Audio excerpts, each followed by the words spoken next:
Hi అండి, అందరూ ఎలా ఉన్నారు? బాగున్నారా? నేను కూడా బాగున్నానండి. ఈరోజు నేను కోడిగుడ్డు ఉల్లగడ్డతో దాల్చా చేస్తున్నానండి. 3 కోడిగుడ్లు తీసుకున్నాను. 3 ఎందుకు తీసుకున్నాం అనుకుంటారు. మేము ముగ్గురున్నాం, 3 గుడ్లు తీసుకున్నాను. ఇంకో 3 గుడ్లు మళ్ళీ వేరేగా వస్తాయి, అవి మళ్ళీ చెప్తాను నేను. ప్రస్తుతానికి వీటిని అయితే ఉడకబెట్టేసుకుంటున్నానండి. ఇలా నీళ్ళు పోసి ఉడకబెట్టేసుకుంటున్నాను. ఇప్పుడు కందిపప్పు బాగా వాష్ చేసి పెట్టుకోవాలండి. ఇక్కడ కోవేట్లో ఎక్కువ ఇదే దొరుకుతుంది. మీరు ఇండియా పప్పు అయినా చేసుకోవచ్చు. ఇలా వాష్ చేసుకునేసి నీళ్ళన్నీ వంచేసానండి. ఆయిల్ పోసి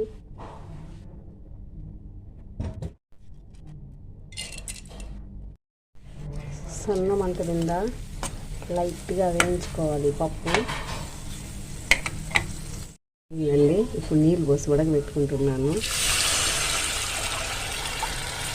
పప్పు రెడీ అయిపోయింది. ఇలా ఉడికితే చాలు, మరి ఎక్కువ ఉడకాల్సిన అవసరం లేదు.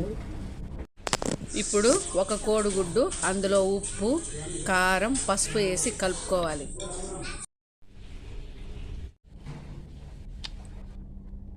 ఇలా మనం కలుపుకున్న ఒక ఎగ్గుని మందంగా ఆమ్లెట్ లాగా వేసుకోవాలి. మరీ పలుచగా ఉండకూడదు, బ్రెడ్ లాగా మందంగా ఉండాలి.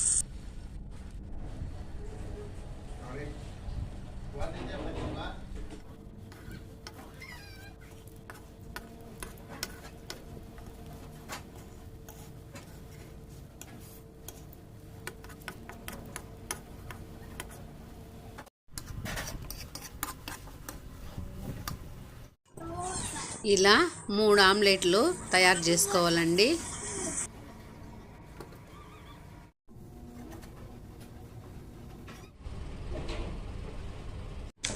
ఇప్పుడు అదే పాన్లో కొద్దిగా ఆయిల్ వేసి ఎర్రగడ్డ, పచ్చిమిర్చి కట్ చేసి పెట్టుకోవాలి. కొద్దిగా ఉప్పు వేసి వేయించుకోవాలి. ఎర్రగా వేగిన తర్వాత ఇప్పుడు కట్ చేసుకున్న టమాటా, కొత్తిమీర, పుదీనా, కరివేపాకు వేయాలి. అల్లం వెల్లుల్లి పేస్ట్ చేసుకోవాలి. చింతపండు నానబెట్టుకోవాలి. ఇప్పుడు కొద్దిగా పసుపు, కొద్దిగా కారం, కొద్దిగా ధనియాల పొడి, గరం మసాలా, కొద్దిగా చికెన్ మసాలా వేయాలి.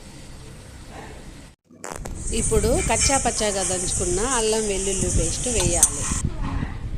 ఇప్పుడు ఉల్లగడ్డలు తొక్క తీసి పెట్టుకొని కట్ చేసి రెడీగా ఉంచుకోవాలి. ఇప్పుడు ఈ టమాటా బాగా ఉడికిపోయిందండి. ఆయిల్ పైకి వచ్చేసింది. ఉడికించిన పప్పు దీనిలో వేయాలి.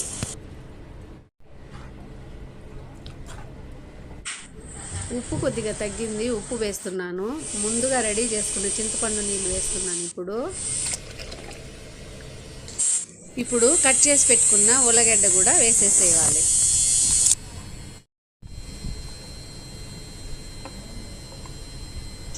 ఉర్లగడ్డ సగం ఉడికిన తర్వాత